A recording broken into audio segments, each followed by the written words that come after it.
So it's currently round 5 and there's some big news coming out of the AFL. So with the escalating cases of coronavirus in Victoria, more clubs have been put in a hub. And there's a further 6 teams in Queensland. The Premier just approved.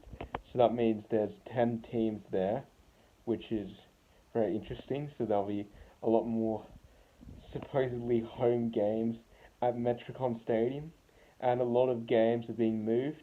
And even last night, the St Kilda Carlton game, those teams were put on a plane out of Victoria straight away.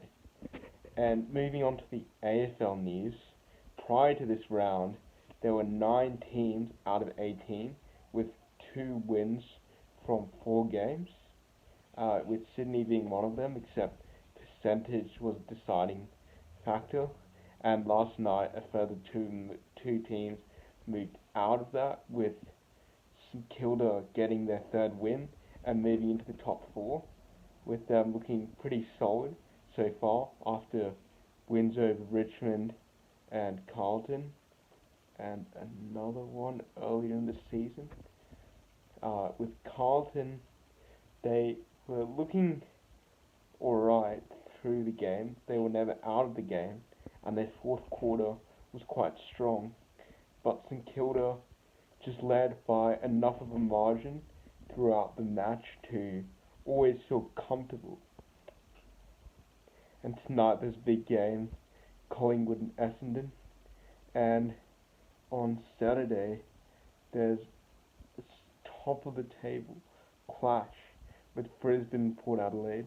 And the Gold Coast Geelong game will really test both teams after Geelong's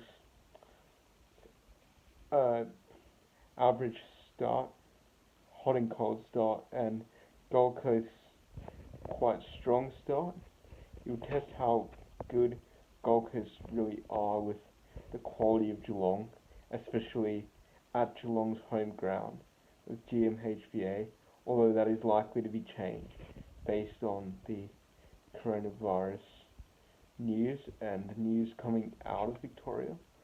And Sydney is playing West Coast, which should be an interesting game, and West Coast may get off the board, may get on the board with wins with the restart of the season, or Sydney may get back into the top 8 with a win, and GWS and Hawthorn will surely be a good game, with GWS hosting and Hawthorn getting some good form over the past few weeks with wins over Richmond. Unfortunately, the 4th quarter last Sunday wasn't the best from Hawthorn, as they nearly gave away a game which they were surely going to win midway through the 4th quarter. So that should be interesting, especially with GWS getting some life back into the season and winning an important game last week against Collingwood. So we'll keep you up to date